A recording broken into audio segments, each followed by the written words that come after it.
School পালিয়ে বিয়ে করছে, খারাপ হলে র্যাঙ্ক। বিয়ের পরে বলে দিচ্ছে এটা ছিল প্র্যাঙ্ক। চুপ, একদম চুপ। হ্যালো গাইস, আজকে আমি চলে এসেছি আবারও একটা নতুন ভিডিও নিয়ে, একটা বিশাল বড় প্র্যাঙ্ক স্টারকে নিয়ে, যে কথায় কথায় প্র্যাঙ্ক করে। নিজের নাকের ময়লা অন্যের গায়ে মুছে বলে যে সো গাইস, প্র্যাঙ্ক করেছে মনে করতে এখন ও আচ্ছা, এটা তাহলে প্র্যাঙ্ক ছিল। মানুষ একবার প্র্যাঙ্ক করে, দুবার প্র্যাঙ্ক করে, তিনবার প্র্যাঙ্ক করে, কিন্তু বাড়িতে তো রোজ প্র্যাঙ্ক করছে। তারপরে ও ঝাড়ু করে প্র্যাঙ্ক করাচ্ছে, ধরতেই পারছে না। অদ্ভুত তোদের বিচার। এরা কোথায় কোথায় বিয়ে করে ফেলে, কিন্তু বিয়ে করার পরে বলে তোমাদের উপরে কিছু প্র্যাঙ্ক হয়ে গেছে। ইয়ার কি হচ্ছে। 6 মাস আগে বিয়ে হলো, সেটাও প্র্যাঙ্ক বলে চালিয়ে দিলি। এখন বিয়ে করছিস, সেটাও প্র্যাঙ্ক বলে চালিয়ে দিচ্ছিস, মানে মামদোবাজি হচ্ছে। এরা ভিডিও শুরুতেই বলবে, তো গাইস, আজকে কোনো প্র্যাঙ্ক ভিডিও না, ব্লগ ভিডিও না, বা কোনো ফানি ভিডিও না, আর ভিডিও শেষে বলবে তোমাদের উপরে কিছু প্র্যাঙ্ক হয়ে গেছে। বাহ ভাই বাহ, ধোকা দেওয়া কেউ এদের কাছ থেকে শিখুক। একে অপরের সঙ্গে প্র্যাঙ্ক করে হচ্ছে না, আবার অডিয়েন্সের সঙ্গে প্র্যাঙ্ক করছে। ভিডিও শুরুতেই মালা বদল করলো, সিঁদুর পরালো, বাট এটা নাকি প্র্যাঙ্ক ছিল। তো গাইস, তোমাদের উপরে কিছু প্র্যাঙ্ক হয়ে গেছে। উদ্ধার করেছো আমাকে।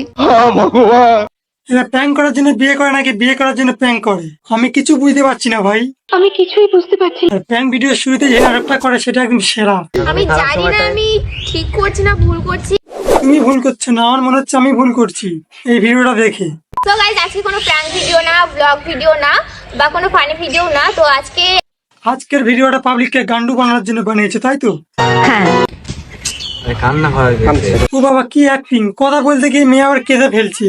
এর এই অ্যাক্টিং দিয়ে কেউ এদেরকে বলবে যে প্র্যাঙ্ক করছে? না, আরে কত কষ্ট হচ্ছে, চোখে জল মুছছে। তা বলি কি, কপালতি জল বেরোলো চোখ থেকে?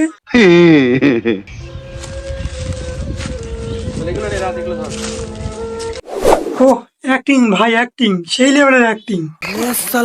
তুই তো হেভি একটা করিস।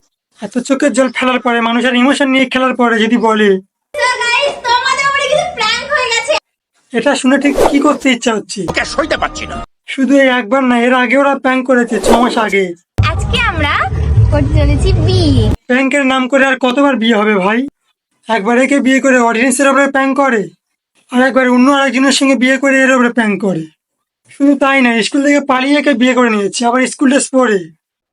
তারপরে বাড়ির লোকেদের হাতে মার খেয়ে বলছে এটা নাকি প্র্যাঙ্ক ছিল। মানে প্র্যাঙ্ক করার জন্য, সামান্য করা ভিউজের জন্য মানুষ যদি এরকম করে, সেটা এদেরকে না দেখলে আমি বুঝতেই পারতাম না। মদের নেশা তাও তো সকাল হলেই কেটে যায়, বাট এদের প্র্যাঙ্কের নেশা কোনোভাবেই কাটছে না। ভিউসের জন্য মার খেতেও রাজি। এরা বিয়ে নিয়ে তো প্র্যাঙ্ক করছে, তার সাথে ব্রেকআপ নিয়েও 1000টা প্র্যাঙ্ক করছে। তো ফাইনালি আজকে ইরফানের উপরে আমি প্র্যাঙ্ক করব। ইরফানের উপরে আর কত প্র্যাঙ্ক করবে ওপরওয়ালাই জানে। মেয়েটা ইরফানের উপরে এত প্র্যাঙ্ক করছে, বাট কিন্তু ইরফান বুঝতে পারছে না মেয়েটা তার উপরে প্র্যাঙ্ক করছে। আশ্চর্য। মেয়েটা যে প্র্যাঙ্ক করছে সেটা ইরফান মোটেই বুঝতে পারছে না, শুধু অজরে কেঁদেই যাচ্ছে। কিন্তু একদম সামনে ক্যামেরা রাখা আছে, কিন্তু ইরফানের চোখে জল জমে থাকার কারণে ক্যামেরাটা দেখতে পাচ্ছে না। কাঁদছিস কেন তুই এখন? কারণ ভিউজ বেশি পড়বে। এই নিয়ে ইরফানের উপরে 1000বারেরও বেশি প্র্যাঙ্ক করা হয়েছে। একবার নাকের মালা ইরফানের গায়ে দেওয়ার প্র্যাঙ্ক, একবার পার্কে অন্য ছেলের সঙ্গে বসে তাকে জেলার ফিল করার প্র্যাঙ্ক। আজকে আমরা করতে চলেছি ইরফানের উপরে প্র্যাঙ্ক। ওকে আজকে জ্বলাবো। জ্বলানোর আর বাকিটা কি আছে? অন্য একজনকে বিয়ে করে ইরফানের উপরে একটা জ্বলানোর প্র্যাঙ্ক অলরেডি হয়েই গেছে। তারপরেও ইরফান ধরতে পারছে না যে যার উপরে প্র্যাঙ্ক করা হচ্ছে। তোরা প্র্যাঙ্ক করছিস না?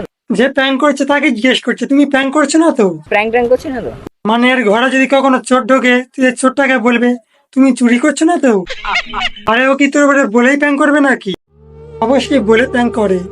এদের একদম পাশেই ক্যামেরা ফিট করা আছে, বাট ইরফান তো দিনের বেলায়ও কানো, ও দেখতে পাই না ভাই।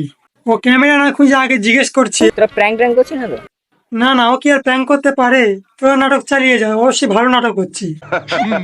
ইরফান মেয়েটার দিকে তাকাচ্ছে, ঘুরে আবার বাঁ দিকেও তাকাচ্ছে, কিন্তু ও ডান দিকেই তাকাচ্ছে না, কারণ ক্যামেরার সামনে যদি তাকায় তো বিশাল বিপদ। একবার ক্যামেরার দিকে যদি চোখ পড়ে যায় তাহলে তো নাটকই হবে না। তো আজকে আমি করতে চলেছি ইরফানের উপরে একটা প্র্যাঙ্ক। আবার প্র্যাঙ্ক? মানে আবারও একটা নতুন ছেলের সঙ্গে ডেটে যাওয়ার নাটক করবে ইরফানের সামনে। মানে ইরফান এদের নাটক কিন্তু আবার হতে পারবে না। আর কতবার ভাই, আর কতবার? জানি না। এরা একে অপরকে খাইয়ে দিচ্ছে দেখে ইরফান বুলেটের মতো রেস্টুরেন্টে চলে এসেছে। ওহ, সে কি রাগ! রাগের চোটে আবারও একটু কেঁদে নিল মুখ বুঝে। মুখ নিচে করে কাঁদবে, কিন্তু মুখটা তুলে পাশে ক্যামেরা রাখা আছে সেটা দেখতে পারবে না। ক্যামেরা দেখলে বিশাল বিপদ, ক্যামেরার দিকে তাকালে এদের সব নাটক শেষ হয়ে যাবে। আজকে আমরা করতে চলেছি সবাই মিলে ইরফানের উপরে প্র্যাঙ্ক। আবার প্র্যাঙ্ক? ভাই আর নিতে পারছি না, এইগুলো আর নেওয়া যাচ্ছে না। অলরেডি ইরফানের উপরে হাজারের উপরে প্র্যাঙ্ক হয়ে গেছে। তারপরেও যদি ইরফান এদেরকে না ধরতে পারে, ক্যামেরাটা যদি না দেখতে পাই, তাহলে আমি নিজেইকে ইরফানকে একটা শক্তিশালী চশমা গিফট করবো, যাতে সে ক্যামেরাখানা একদম স্পষ্ট ভাবে দেখতে পাই। ঠিক বলেছ। ভাই, নাটকের একটা লিমিট হয়। গার্লফ্রেন্ড রোজ নতুন ছেলের সঙ্গে সম্পর্কে যাওয়ার প্ল্যান করছে, আর বয়ফ্রেন্ড কোনো বাড়িতে তাদেরকে ধরতে পারছে না। মানে ওর সামনে ক্যামেরা রাখা থাকবে, তুমিও ক্যামেরাটা দেখতে পাবে না। এদের নাটকগুলো আর নেওয়া যাচ্ছে না ভাই। কি হচ্ছে নাকি? সব শেষে আমি একটাই কথা বলবো, এই মেয়েটাকে সাজেস্টিং অ্যাওয়ার্ড দে ভাই। মেয়েটা প্র্যাঙ্ক করতে গিয়ে রোজ ইরফানের হাতে মার খাচ্ছে, তবুও সে প্র্যাঙ্ক করা ছাড়বে না। এত জোরে জোরে থাপড় মারছে, তবুও এর প্র্যাঙ্ক করা থামাচ্ছে না। দুনিয়া এদিক থেকে ওইদিক হয়ে যাবে, তবুও এই মেয়েটা ইরফানের উপরে প্র্যাঙ্ক করা ছাড়বে না। পৃথিবীর কোনো পুরুষ মহাপুরুষ কেউ কোনোদিন পারবে নি গো।